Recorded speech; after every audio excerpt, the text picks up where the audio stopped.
Deberían de aplicarle la extinción de dominio a Felipe Calderón. Un juicio político a Calderón, digo, es pregunta. Y es que imagínese nada más, se dio a conocer que Felipe Calderón, el rey de la Cuba, el rey de la copa, dio a medios 2,000 millones que eran para salud. 2,000 millones de pesos que eran para salud. Esto ya se lo dijeron los medios hegemónicos, los medios chayoteros. Ya hizo su profunda investigación Mexicanos contra la Corrupción. Ya lo posteó a través de X Loret de Mola, o este tipo de noticias no se las dan. Y es que mire, Calderón, con todo el cinismo, se disfraza de indignación. Felipe Calderón, le voy a dar todos los detalles. Decía Pigmenio Ibarra del fraude electoral que viene. ¿Se atreve a hablar usted, Felipe Calderón, después de haberse robado la presidencia? Nunca habló de su alcoholismo. Me parece que se trivializan al hacerlo sus mañas, pero solo un tipo fuera de sus cabales es capaz de ser tan desvergonzado. Quédese con nosotros porque se va a poner buenísimo el programa en este análisis, en el que precisamente hasta Vicente Fox lo sentaron de una. ¿Verdad? Decía Vicente Fox: Ernesto Ledesma, ¿qué ejemplo nos has dado a los mexicanos? Serio, profesional, valiente y además con datos.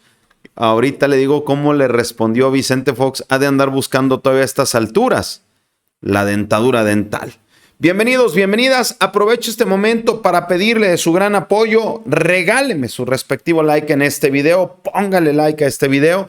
Y le vuelvo a hacer la pregunta. ¿Está usted de acuerdo en la extinción de dominio? ¿Un juicio político hacia Felipe Calderón? Me encantaría leer su sí, no o le da igual. ¡La porra te saluda! Ahí está la porra para toda esta corruptada. De mi parte, usted reciba un cálido, respetuoso y afectuoso saludo donde quiera que se encuentre.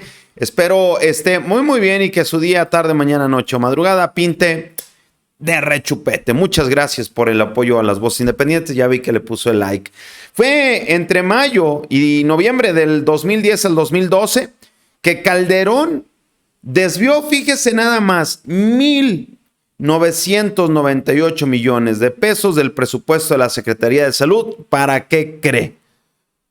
Para pagarle a los medios de comunicación y a consultorías, según lo dio a conocer Nancy Flores en Contralínea.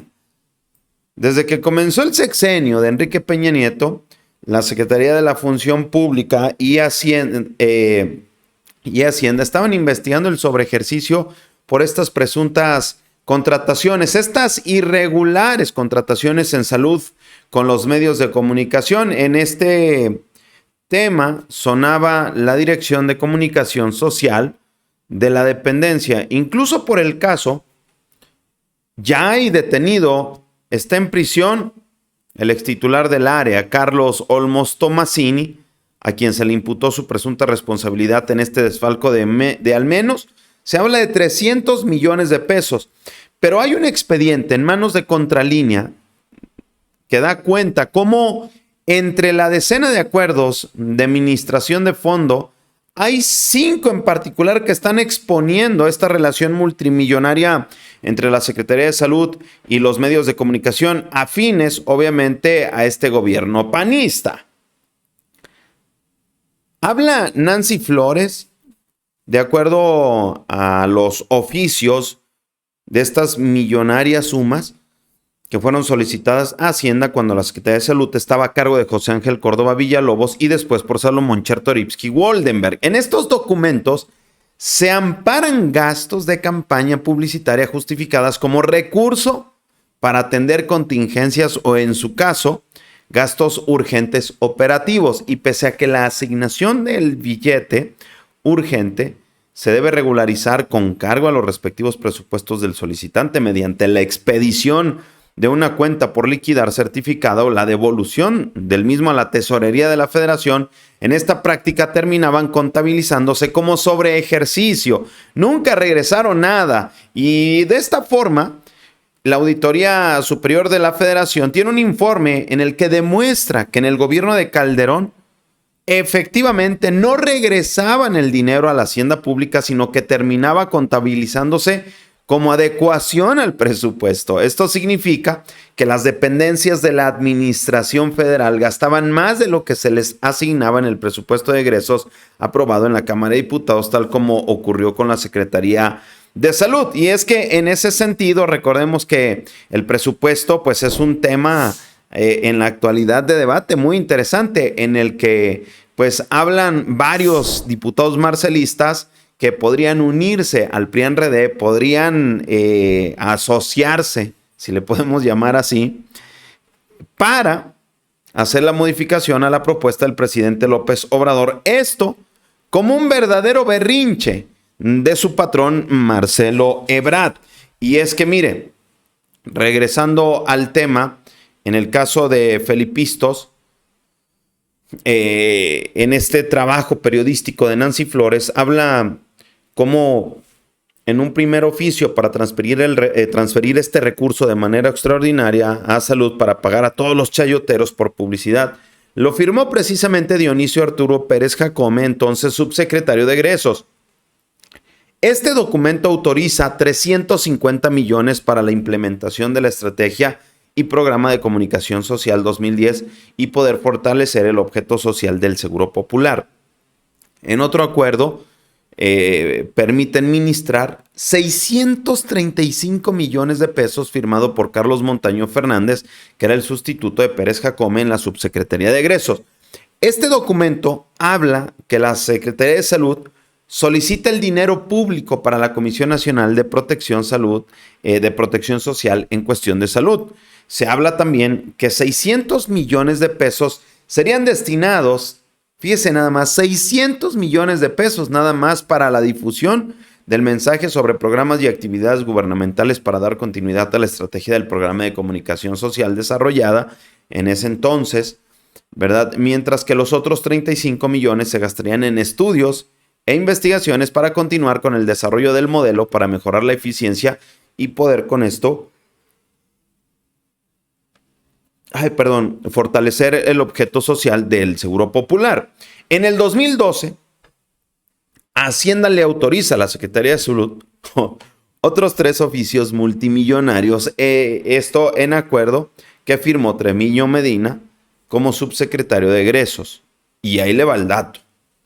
Apúntele. 12 de junio, 500 millones. Recursos se transfieren a la Dirección de Comunicación Social para el pago de los compromisos generados con medios de comunicación por los servicios de difusión de la campaña Adicciones. 23 de julio, 447,273,000 pesos también a la Oficina de Comunicación Social para cubrir el pago por los servicios de difusión de varias campañas para la prevención de adicciones, equipamiento médico e infraestructura hospitalaria. El 20 de noviembre se habla de 111,144,000, esto para comunicación social y que pudiera pagar los servicios de difusión de algunas campañas del sector salud. Todo esto que le estoy mencionando es en el sexenio precisamente de Felipe Calderón. En ese entonces, de hecho, mire, aquí podemos ver felizmente a Felipe Calderón. Dígame a quiénes reconoce usted en esta fotografía. Felipe Calderón, obviamente. Márgara Zavala. Manlio Fabio Beltrones, si no me equivoco, y atrás parece ser el rostro precisamente de Emilio Azcárraga Allán. En total, durante la administración de Calderón se destinó 32,000 millones de pesos a publicidad a los medios chayoteros y a decir de la Secretaría de la Función Pública. No solo hubo anomalías en el presupuesto de salud, donde hubo un sobregiro de 317 millones de pesos, sino también en la Secretaría de Desarrollo Social y de Turismo, así como lo escucha. O sea, hizo un verdadero negociazo, ¿verdad? La publicación de Contralínea habla incluso que en pleno año con veda electoral, por la elección de aquel 2012, el gobierno erogó más de 6,000 millones de pesos en publicidad en medios electrónicos e impresos. Y ahora sale Felipe Calderón a decir, ¿verdad?, Muy importante el análisis que hace Acosta Naranjo. La elección del 2024 no se reduce a la elección de un nuevo presidente o presidenta. Tampoco es optar entre partidos viejos o nuevos, siendo todos viejos. Es entre preservar la democracia o permitir una mañodictadura, gravísimo. Ahora están hablando que quieren instaurar una mañodictadura, ¿verdad? Pero mire, cómo esto no lo dicen los chayoteros. El gobierno de AMLO cumple una promesa de Calderón a inmigrantes mexicanos de New Jersey con la apertura del Consulado 53 de México en Estados Unidos. Mire, otra. El exsecretario Carlos Ursúa de Hacienda desmenuza la pieza clave del fraude electoral que viene, el ilegal uso de dinero público para la maquinaria de Morena, que además hace otro fraude con cifras, el guardadito de 50 mil millones de pesos para el 2024. Ya están dándole a esta tesitura, ¿verdad? Un fraude electoral que viene. Hablando de fraudes, Felipe Calderón, ya están justificando su fracaso. Le decía que es que nada le sale bien a esta oposición. Mire, mismo Vicente Fox decía: Ernesto Ledesma, ¿qué ejemplo has dado a los mexicanos? Serio, profesional y valiente, y además con datos. Fíjese, el mismo Ernesto le contestó: Vicente Fox, con todo respeto, tengo una percepción diariamente opuesta de su persona. Usted le hizo un fraude electoral a México. Usted nos impuso a Calderón y usted nos trajeron estos infiernos. Usted es un mal ejemplo para las mexicanas y mexicanos. Obviamente no respondió nada. Vicente Fox, ya sabemos que Vicente Fox se convirtió en el hazmerreír. En el hazmerreír del país, ¿verdad? Y hablando de la Secretaría de la Función Pública, amigos, sancionó a más de 80 empresas contratadas por el ISSSTE. Contrató a 10,236 proveedores de servicio, con los cuales firmó 62,079 contratos, pues ya los andan atorando. Los negocios que dejaron heredados este sequito de estos melolengos, hay que llamarles por su nombre, ¿verdad? Estos lacras, este grupo de poder, enfermos de poder, que definitivamente saquearon al país. De mi parte es todo. Agradeceré mucho su like y por favor ayúdeme a compartir esta emisión, pero sobre todo su comentario. Soy Polo Puga, nos vemos en el siguiente.